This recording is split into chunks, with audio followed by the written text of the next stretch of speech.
Hello, my beautiful friends. My story today is called Anna and Her Shadow.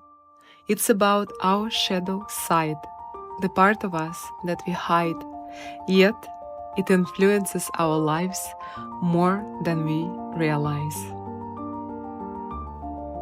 Anna tried to be good.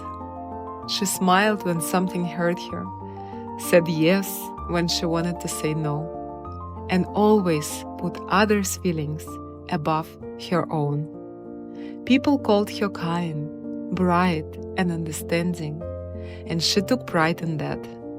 But why, then, did she feel an empty heaviness inside? One night, while the city slept, Anna was walking home along a narrow street. The moon cast long shadows on the ground, and suddenly she noticed something strange. Her shadow moved differently. She stopped, but the shadow kept walking. Anna turned sharply. There was no one there. "Who are you?" she whispered, holding her breath. The shadow stopped and, slowly turning, spoke in a voice just like hers, but deeper, with a weight she had never heard in herself.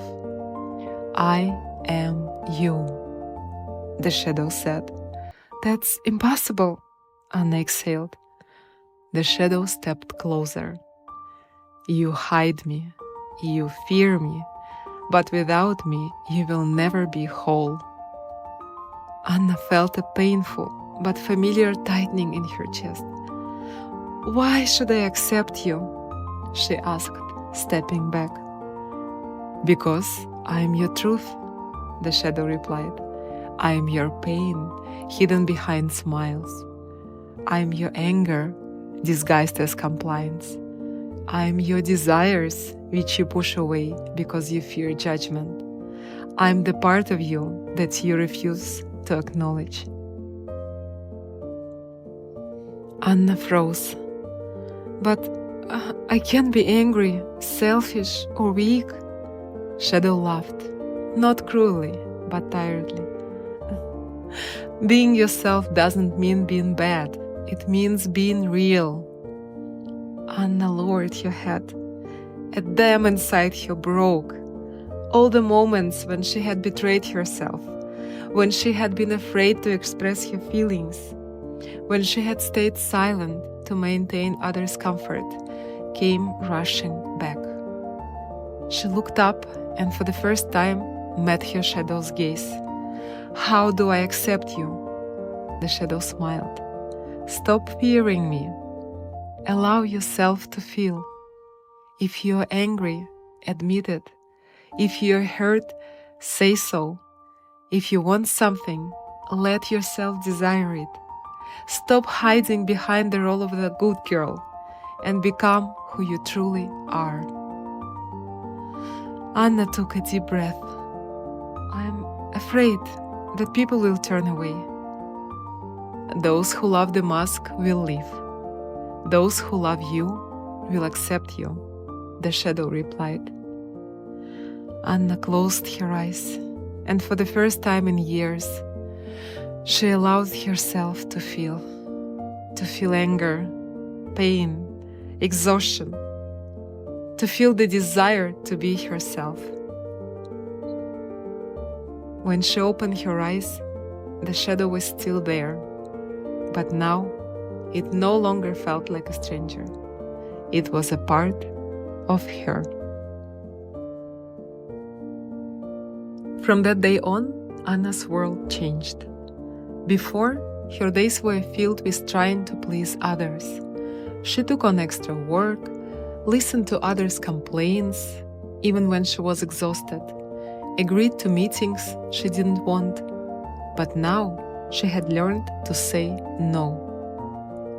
At first, it was terrifying. The first no came out rough and uncertain. A friend asked for help moving, but Anna was already drained. "Sorry, I can't," she said. "You always help," the friend exclaimed. Anna expected judgment, coldness, But instead, her friend simply said, "Okay, if you can't, I'll find someone else." And the world didn't collapse. With each time, standing up for herself became easier. She stopped meeting people who drained her energy. She realized that many of so-called friends were only around because she was always convenient. When she stopped tolerating their disregard, many disappeared. But in their place, new people arrived, those who valued her real self. At work, she took on fewer projects because she no longer tried to please everyone. Strangely, her income didn't decrease, it actually grew, because now she chose projects she truly loved and worked with passion. But the most important change happened inside her. Before, when she felt anger, she suppressed it. Now she allowed herself to feel it. If someone crossed her boundaries, she spoke up. If something hurt her, she didn't pretend it was fine. And for the first time in her life, she felt free.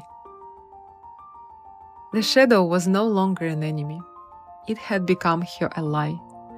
Anna was no longer just a good girl. She had become herself. And finally, she realized it was the best thing that had ever happened to her. The shadow is the hidden part of ourselves, our suppressed fears, insecurities, and even untapped strengths. It reveals itself through emotional triggers, projections, and self-sabotage. To work with it, we need self-awareness, journaling, inner dialogue, and acceptance. When we integrate our shadow, we become more authentic, emotionally free, and in control of our lives. I'll be creating a meditation to guide you through this process. Stay tuned. With love, Anna.